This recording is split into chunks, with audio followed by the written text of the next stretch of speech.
Hi, I'm Adrienne Rogers, Artistic Director for Product Club, and we are going to be doing the 101 of David Velasco's awesome series, Trade Secrets of a Hair Color Expert.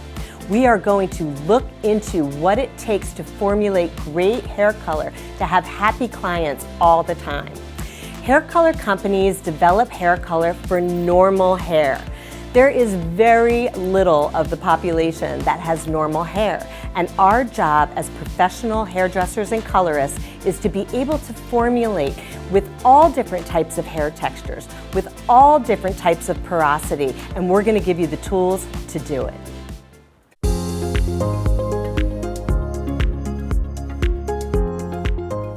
First, I want to talk about the secrets of hair. Let's talk about the hair follicle itself. Hair is made from a non-living fibrous substance, keratin. And keratin is long chains of amino acids lined up next to one another. Then they have these little bonds, these cross bonds that go back and forth, tying them into one another, creating that hair shaft. The hair shaft itself has three parts. It has the medulla, which is the very center of the hair shaft. Not everyone has a medulla. Then we have the cortex. The cortex is where all the action takes place, but the cortex is worth nothing if we don't protect it with the cuticle. The cuticle grows out as the hair comes out, and it conically shapes around the hair strand as it grows. It is a continuous strip, but it has little kind of shades on it that all wrap around the hair. And in real life, it's almost like blinds that are shut. They lie flat and tight all the way around the hair strand. But for our purposes, I have created this texture to represent a healthy cuticle. This cuticle is going to open nicely when you process it with color and close nicely. It has all of the earmarks of a strong barrier to protect that cortex. The cortex has fibers and a sap-like substance inside that is sometimes called an amorphous glue. This must be kept moist, which is of course the job of the cuticle. When you keep that cortex nice and healthy, it's going to be a beautiful place for color to live. If you have a healthy cortex, you're going to have shiny, vital, beautiful, bouncy hair. We are going to talk about the texture of hair. And when I tell you that texture plays a very important role, I mean it. You need to hang on to this information, because when you understand how to work with different textures of hair, you are really going to understand what colors to choose. And more importantly, you're going to understand that texture is really more important than the developer that you choose in how much movement you can get in that hair shaft. So the first thing I want to talk about is formation texture. When we speak of formation texture, we're talking about the form of the curl that exists in the hair. We are looking at different types of formation texture here. Here is a wavy formation texture.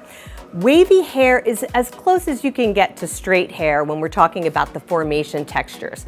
It has good elasticity, it's resilient, it's easy to color and work with, and it is a good bet for different color services. Curly hair can be different levels of curl. It can be tighter or looser, but curly hair tends to be a little bit drier and has a little bit of difficulty with its porosity. That being said, it still has really good elasticity and is still strong and able to handle hair color applications. When we talk about coily hair is the curliest and driest of all of the formation textures. Coily hair can be very brittle and very dry, and it could not be more important to protect the cuticle and understand that there is virtually no elasticity in coily hair. So if you're working with coily hair and you damage it, the possibility of breakage is big. So treat coily hair very gently. Curly hair is a little bit more resilient, and wavy hair is going to be your best bet for different types of services. All of these textures can get hair color. You just want to make sure that you keep it in its healthiest state. I also want to touch upon briefly the fact that there are a myriad of textures in between these. You can have wavier curlier and super coily hair, this is a good jumping off point, the wavy, curly, and coily, for you to start understanding how the formation texture can affect your formulation. So now we have looked at the formation texture of the hair, but we also need to look within that to the diameter texture.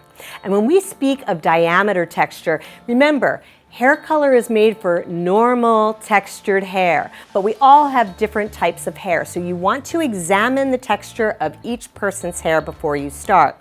When we speak of normal texture, it's sort of the medium texture of the hair. It's middle of the road, it styles well, it has nice elasticity and bounce, and it just blow dries really well.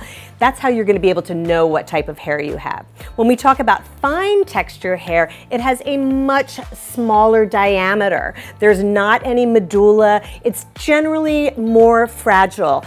You can tell if someone has fine hair if they complain that the product that they use in their hair is very heavy, if their hair can't hold a nice shape. I mean, looking at it helps, but these are good consultation questions to ask to be sure that their hair behaves as fine diametered hair. And then we have coarse hair. Coarse hair is super awesome to blow dry. You get a big voluminous blow dry. It's fun to work with. It's very, very strong. The problem with coarse hair sometimes is that it can be resistant to coloring hair. It takes a while to get through this big old cuticle. So coarse hair is not as flexible in doing as many things with it as normal hair and fine hair, which is a little bit vulnerable. This hair is tougher, but it might really fight you when you're trying to lift it up a lot. Coarse hair is strong, normal hair is also strong, and fine hair is a little bit vulnerable. So you want to look at the diameter of the hair, the diameter texture, and also the formation texture, making sure that you are taking all of these into consideration. Because the texture of the hair, how quickly it will lift, how slowly it will lift, the possibility of damage, these are the elements that are more important than your developer choice. One final thing, don't just think that you know what is happening with the texture of the hair. Ask your client what other processes they've had in their hair in the consultation. Ask them about previous color, previous chemical services. This is going to keep you on track with your formula. When we speak of the condition of someone's hair, really we're talking about the porosity of the hair. Porosity is essentially the hair's ability to absorb and retain moisture. If your hair cannot absorb and retain moisture, it's going to get dry and damaged. There are different types of porosity to be on the lookout for. First, we're going to look at very non-porous hair. Here's a follicle of very resistant non-porous hair. The cuticle has been artistically rendered to be super tight so that nothing can get through here. It is very difficult to get hair color inside this cuticle because it is tight and resistant to any sort of moisture or color. Now we're going to look at a normal hair strand. This hair strand has a nice healthy cuticle going all the way around. The cortex is completely protected by this healthy cuticle. This is really going to work nicely with hair color. It's going to do what it's supposed to do, and it's going to allow the hair to look healthy and vibrant. Now we're going to look at a compromised porosity. This is damaged and overly porous hair. The cuticle is really ravaged. It's very dry. It's not completely covering the cortex and the shaft as it goes up, allowing damage to occur when it goes inside. The inside, the cortex, is damaged and weak. It is not strong at all. You want to be aware of the porosity because the biggest hair color secret that I can think of is that porous hair will always grab ash tones. When you are using color and the hair the porosity is compromised, it is much likelier to suck in the ash tones of a formulation, rendering it an off, ugly color. So you want to make sure that you know what's happening when you look at someone's porosity. Beautiful hair color cannot live in a compromised hair strand with bad porosity. It's really important to keep that porosity intact and keep that moisture going into that hair strand. You can't help a hair strand recover if any of the conditioning agents or moisture that you're trying to put in is just coming right out. So you must keep that cuticle healthy.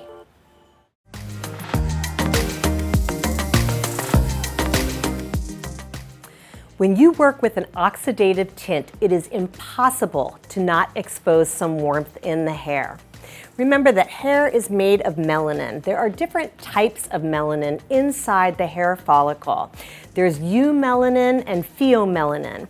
Eumelanin is typically when hair is very dark. It's brown or black pigmentation. And pheomelanin is orange and red. Hair has different combinations of these two or not when the hair is very fair and not very pigmented. But when you want to make someone's hair lighter, you must lift past the different levels of melanin in order to lighten the hair. And you will always expose warmth. So when you're formulating, we need to really figure out how to deal with the warmth so that you can proceed with your formulation in a positive way.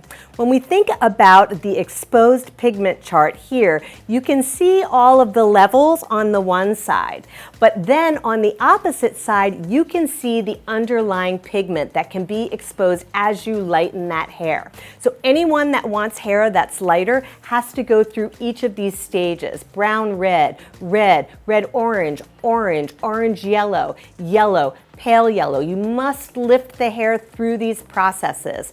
And the contributing pigment or the underlying tone is always going to be something that has to be dealt with in your formula.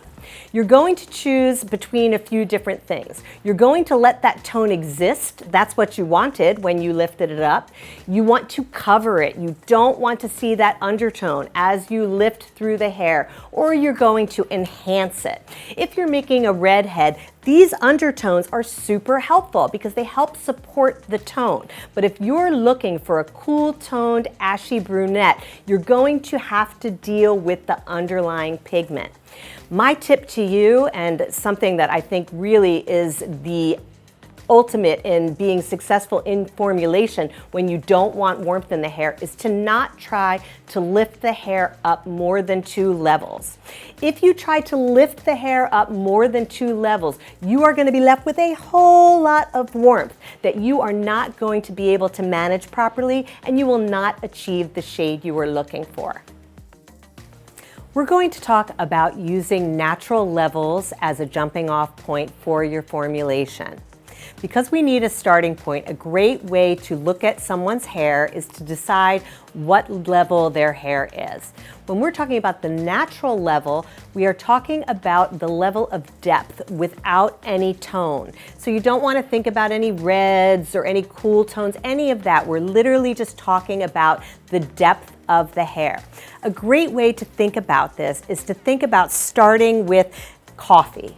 If you have a cup of coffee and the whole cup is full, let's imagine that that is our level 1. When we speak about hair color, we talk about level 1 up to level 10. Level 10 being the least amount of color saturation. There's no saturation to it. So when we work with this whole system of showing how the levels are each level down, this is my level 1, and then we added a little water to make a level 2, added a little water to make a 3, 4, 5, 6, 7, 8, 9, and 10. The problem is that people think that if they have a level 1, they can make their hair lighter and stay in these tonal qualities. As you know, when we lift the hair, we expose the contributing pigment. So you are unable to lift this in this beautiful, neutral brown tone. That's not how hair color works.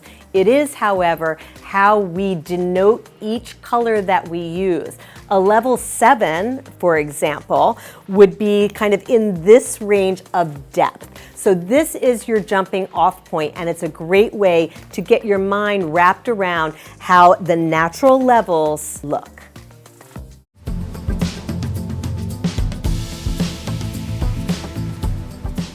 As a colorist, it is really important to know what types of hair color exist.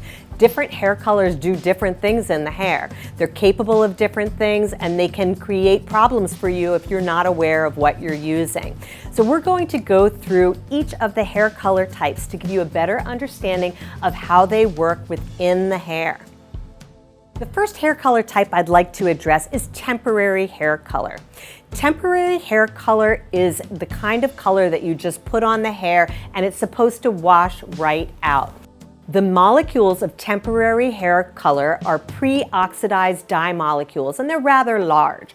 When you use a temporary hair color, you place it on the hair and the dye molecules, which are very large, will go into the cuticle. They do not stay there, and in theory, they're supposed to wash right out. But remember, when hair is overly porous, it can make a temporary color permanent. So if you have overly porous hair, be aware that this could cause a problem. Temporary colors are not really used that much, with the exception of colored shampoos and conditioners. In my salon, we use a lot of different colored shampoos and conditioners. When you use a colored shampoo or a conditioner that is in the temporary family, what's in the bowl is what you get on the hair, because these direct dyes move right onto the hair and they don't change, they just stay the way they are, staining the hair and wrapping themselves on the cuticle. You want to be sure to use temporary shampoos in the salon to help accentuate hair that looks like it's lost a little bit of its juice. Great to warm up hair again, fill that color back in and pack it in. It's a great take-home product for your clients. We use them as colorists a lot to help balance out blonde highlights before you glaze them. But in that instance, a temporary hair color is being placed on already porous hair. So you've got desirable porosity, making that temporary color able to go into that cuticle a little bit more, really giving you some control. It's not really permanent, but it's not necessarily temporary either, so keep that in mind. Semi-permanent is also a deposit-only hair color without a developer. This also has direct dye, pre-oxidized dye molecules, and they come in very small size and also very large. When you are using a semi-permanent, the idea is that the smaller dye molecules can lodge themselves in a little bit deeper in the cuticle than the other dye molecules, the large ones. So the porosity of the hair is going to help you hold on to each of these little tiny dye molecules. The idea is that they're not going to wash right out. They're going to be several shampoos out before that color's supposed to come out. But remember, porosity is everything when we deal with any of these types of hair colors, because if the hair is overly porous, this could be permanent or it could not work at all. When you are working with a semi-permanent, the ones that I use mostly in my salon are going to be my Vivids. When you are working with direct dye, vivid color, pre-oxidized dye molecules, and you are using them on pre-lightened hair, you are essentially pre-opening up that cuticle. You are opening that to allow these semi-permanent dye molecules to exist on a more permanent basis without the addition of any ammonia and peroxide, which will further damage the hair. That's why in today's day and age, when people have vivid hair colors, though they are semi-permanent and supposed to wash out very quickly, the desirable porosity of the double process allows the porosity for these to live for a longer time. In addition to Vivids, there are also natural toned semi-permanents that can be very useful for clients that chemically process, relax their hair. Because you have already created the desirable porosity, you are able to get good coverage with the semi-permanent, keeping that hair very healthy without the use of more ammonia and peroxide. Now let's talk about demi-permanent hair color. Demi-permanent hair color is incredibly useful in a salon setting, and I find that I use them throughout the day on many a client. Demi-permanent color has a developer that you mix with it. Anytime that you mix a hair color with anything, any developer, it's going to be an oxidative tint, which basically means that the molecules and the developer create a reaction and it allows that to bury itself in the hair. A demi-permanent also has pre-oxidized small dye molecules and large dye molecules. So in the same way that the semi-permanent work, these will also lodge themselves into the cuticle and lay on top of the cuticle. But because this is an oxidative tint, the developer takes the oxidative dye molecules and helps drive that into the hair shaft so that you get some molecular involvement inside the cortex of the hair. Usually, demi-permanent hair colors do not lift the hair. They're not really capable of lifting the hair up lots of levels like permanent, but sometimes they can lift it a little bit. This is something that you really want to make sure you know with each of the color lines that you're using, whether or not they will break the base and lift the hair a little bit. But because of the oxidated molecules that are inside the hair strand and the pre-oxidative direct dye molecules that help coat the hair shaft, you get beautiful shine, but also some longevity in that hair color.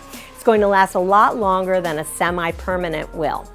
One of the things that you have to know, especially when you're doing like gray blending or you're trying to, match up the hair color, as time goes on, the pre-oxidized dye molecules will fall out from the hair strand, slowly lightening the hair up, but it lightens it on tone. It won't expose any contributing pigment, which is huge because contributing pigment is incredibly difficult to manage. And if you don't lift it into a contributing pigment level, you're not going to have to deal with any of those problems. So demi-permanent is great for glazing highlights, blending gray, refreshing ends, lots of different services that don't need the hair to be lifted up and made lighter to achieve what you're looking for. As a colorist, my recommendation is to always use the most gentle option first. And for many of the things that I do in the salon, demi-permanent is what I use for those. Permanent hair color is a 100% oxidative tint. There is no pre-oxidized dye molecules, and you must use a developer to make it work. When you are using permanent hair color, what happens is there are little tiny dye molecules. And when these little tiny dye molecules come in contact with a developer or a catalyst of some sort, typically a developer is hydrogen peroxide, but sometimes it can be a derivative of that. So you just need to have the catalyst to mix with the permanent hair color.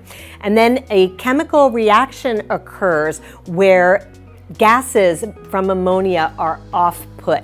So there's two different types of ammonia that are kicked off when this starts. When these come together, the color and the developer, the first ammonia that comes off is free ammonia. And free ammonia works really fast. It's like a big gaseous moment when you apply the color to the hair. This does a few things. The first thing it does is it gets those cuticles opening. It starts that process of the cuticle opening and begins to drive the molecules into the hair, allowing them to go through the cuticle into the hair. So it's driving these suckers in there, pushing them in all over.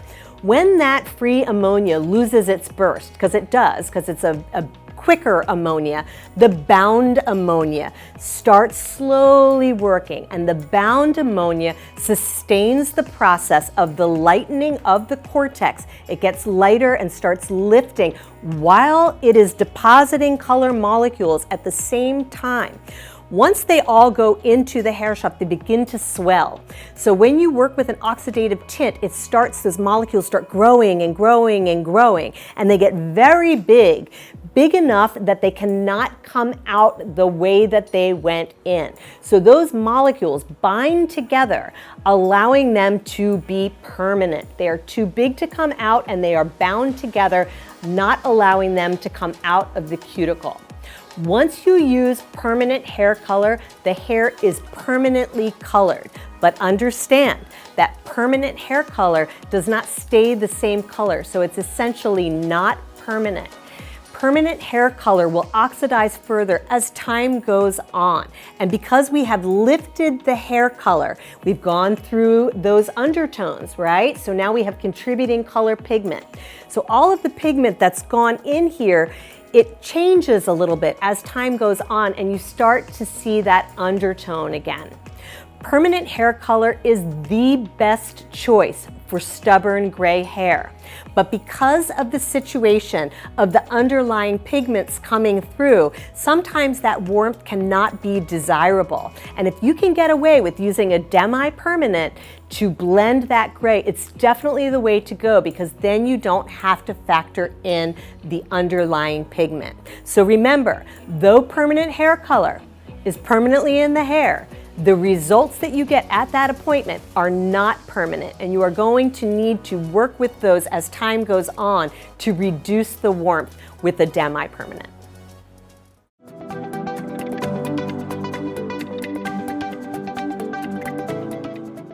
The first thing I want to cover here is the timing of hair color. I'm going to keep it really simple. Follow the manufacturer's instructions. Each hair color that you look at, and every different brand, is going to have a different way that it works. And by following the manufacturer's directions, or at least being very aware of them, you're going to be able to make better choices. Time takes time, and sometimes we don't have patience for things to process as long as we've been told to process them. But if you take hair color off too soon, you are not going to be guaranteed the effects, be it depositing or lifting, that you were hoping for the hair color to give you. Sometimes we can manipulate timing and we can leave hair color on longer if we are working with more resistant types of hair color. So timing is a real factor when you are processing hair color, but developers is also a very important factor when you are processing hair color. Different developers do different things. And one thing I want to cover quickly is that there are European lines of hair color and American lines of hair color. In the States, we usually refer to the strength of the volume as 10 volume, 20 volume, 30 volume, 40 volume. That's how we speak to it. But in Europe, they use a percentage system. So 10 volume is 3%, and that is 3% of that peroxide next to water.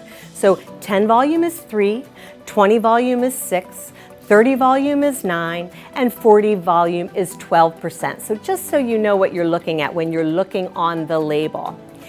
Anything under 10 volume, they say, is for deposit only. So that means that it doesn't have enough juice to start oxidizing that hair and lifting it up into different levels of lightness. You're really just using that to open the cuticle a little and get some deposit going in there.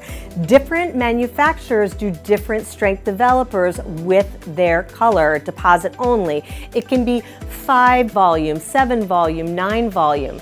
You know, they use lower volumes because they're looking for less lift. You can still get deposit with just 10 volume, but you also may get one level of lift from that. When we move into 20 volume is going to give you 2 levels of lift. 30 volume, 3 levels of lift, and 40 volume, up to 5 levels of lift. But this is not all really concrete. It's really about the texture of the hair. If you have very porous hair, you are not going to need strong volumes of developer. You're going to stick with lower levels. If you have very resistant hair and it's really hard to lift that, you're going to want to up that volume. So essentially, the lower the volume, the less strong. The higher the volume, the stronger. A great way to think about this is think about using foils or mesh strips and using a lightener in them. If you use 10 volume, it's going to process slower. 20 volume a little faster, 30 faster, 40 faster. It's going to increase the speed and the intensity of the lightener that you're using. But in hair color, remember, if you are lifting the hair a lot, because some manufacturers tell you you can get up to 5 levels of lift, you are going to have more undertone than you can deal with. So keep that in mind. Lifting hair lots and lots of levels with a permanent hair color is going to cause more problems than give you results that you're looking for. So developer strength, timing, how long are you leaving that in the hair? And also the porosity of the hair and what you're looking to achieve without creating problems of undertone.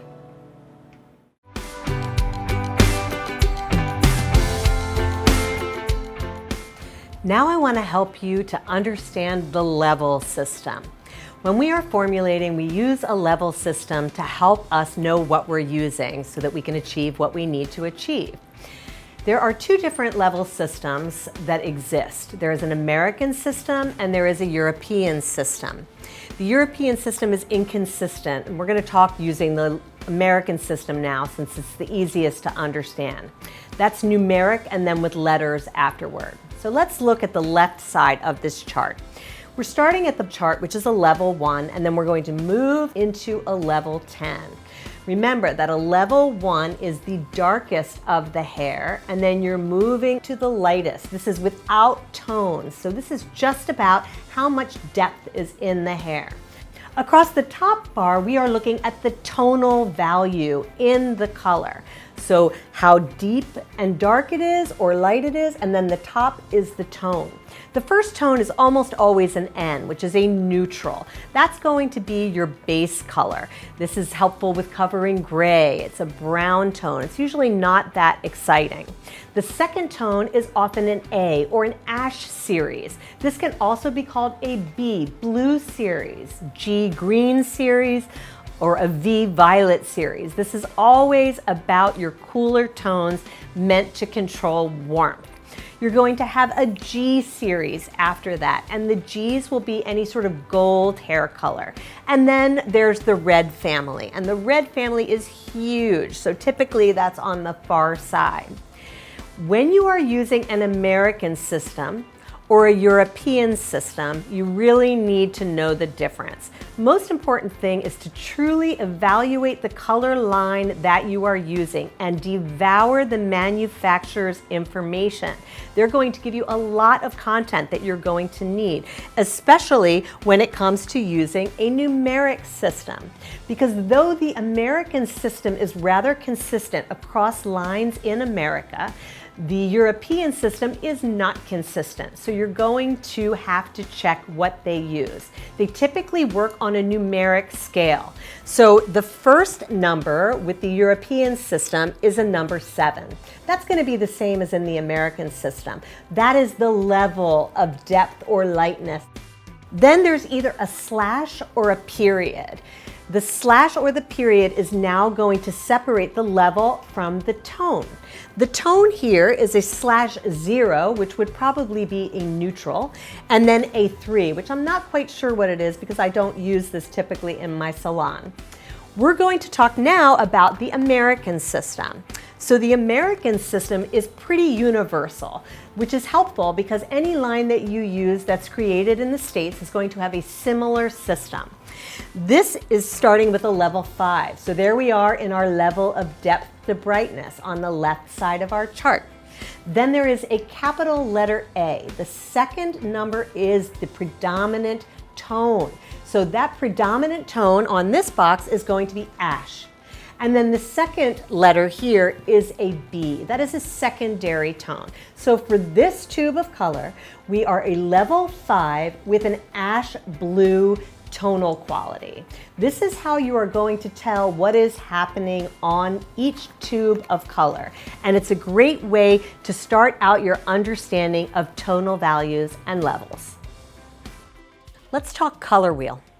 When we speak about the color wheel as it pertains to hair color, let's really boil it down. There are 3 primary colors in the color wheel: blue, red, and yellow. There are 3 secondary colors in the color wheel: green, orange, and violet. Technically, if you mix blue, red, and yellow, you get brown. So when we are using a brown base in hair color, it's sort of a combination of all of the colors, the primary colors. This can look a little drab and dull, and most manufacturers kind of mess with this idea of the blue, red, yellow, and they add other things to it. It's not truly that pure brown, but in theory, that works. When you are working with that brown base, you can add more blue or more red or more yellow to create different tones within the spectrum. Blue is the predominant pigment of the blue, red, and yellow grouping. When you combine blue with red, you end up with the cool tone violet. When you combine blue with yellow, you end up with green. So it's important to understand that in the artificial pigment, blue is always the dominant tone. When we are thinking about hair color and we're speaking about the color wheel, one of the things that's helpful is that if you divide the color wheel in half, the far side is going to be all your warm tones. Golds, reds, strawberries, all of those sorts of beautiful warm hair colors are living on that side.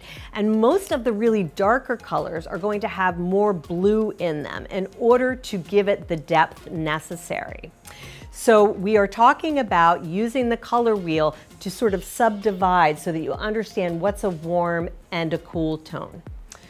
Another important thing to remember is that when we are working with hair color, we don't really say yellow, we say gold. We refer to the yellow in formulas as the gold in the formula.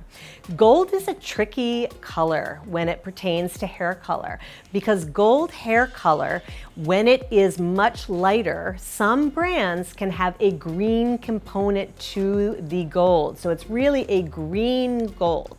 And if you are using gold, thinking that it's yellow and you're going to be able to add lightness and brightness to the hair, that green can make itself known in lighter tones. When we are working in the red spectrum of colors, there are a million choices with red. And the real deal is that if red lands in the middle, you're always going to add yellow or blue to create a tone. So if you mix a gold with a red, you're getting a GR, a gold red. If you're mixing an R with a blue, you're going to get a red blue or a more violet interpretation of a red color. The deeper red tones have more of the blue side in them, and the lighter and brighter colors in the red family are going to have more of the yellow family in them. So you can see that by combining these different tones with one another, you're going to create a myriad of colors. When we're working with brown and you add some yellow or gold to it, always bring some life to that brown. And if you add in cooler tones, it's going to give it a much cooler, kind of heavier visual look. When you add red to a brown, you kind of give that brown more life. You can make a beautiful brown red, a BR. So it's all about the combinations of these different tones to create different effects in your hair color. When we're in beauty school, we talk about using complementary tones to neutralize unwanted tonal qualities that may exist. I find this very beneficial when you're working to neutralize too much warmth. So if you have a yellow highlight that you didn't want to be yellow, you can put a violet toner on it and achieve a beautiful, light, more balanced result. However, if you have unwanted green tones in your hair or blue tones, any of the ash tones, you cannot neutralize an ash tone by putting its complementary color on top of it. Remember that the cool tones are much more dominant than the warm tones. So if an existing tone is in your hair, let's say something went wrong and you have all of this green in the hair, you can't put a red on top of that and eradicate it in a beautiful way. You must remove that pigment. So if it is blue or green or a cool tone, it must come out of the hair before you try to correct that. You cannot correct it with an overlay of another color. You have to take it out.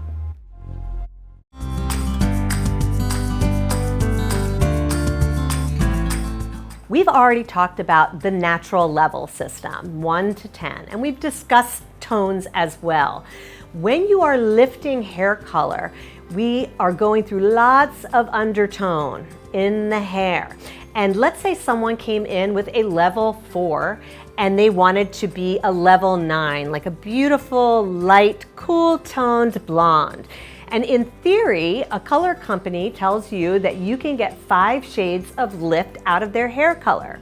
So if you look at a chart, you can go from 4 to 9, no problem, with a 40 volume, except that's not what happens at all. We know that hair texture is really as important, if not more important, to what you can do with the hair. So when you are thinking about these levels, you are going to also think about texture. We have coarse hair, normal or medium hair, and fine hair. Fine hair is at the top of each of the bars because it takes less action to make that get lighter. It's not that it's lighter, it's just easier to lift. Coarse hair is at the bottom because it's going to take longer and it's going to take more power to get that hair strand to lift up. So if you're looking at this chart now and we look at that level 4 and go across the bar, you can see that if that person was a level 4 with coarse hair and we're trying to make them a blonde, a neutral or cool toned blonde, each of those texture bars has to be counted up, and you are not going to end up at a 9. You are going to land in a very red-orange area in a 5, and that is not at all what that client asked for. So the reality of how developers lift is really dependent on the texture of the hair and what sort of texture is going to be placed into this chart so that you can count up for a more realistic expectation of what you're going to get from the contributing pigment. This is very helpful in formulation, and it's really going to help protect you from severe color corrections that you're going to need to do to give you a more realistic representation of what developer can do for you and where it's going to put you in the textured bars chart. When I formulate, I start out with thinking, if I start here, I'm going to get that. So let's say that I'm thinking about I'm a level 4. I already know that there's all that warmth in that pigment. That's how I start out my development of my formula. I already know that's the undertone that I have, and I'm going to have to work within those bars to see where I can get that hair. So this is an incredibly invaluable tool that I suggest you use when formulating permanent hair color to know the undertone that you are going to end up with.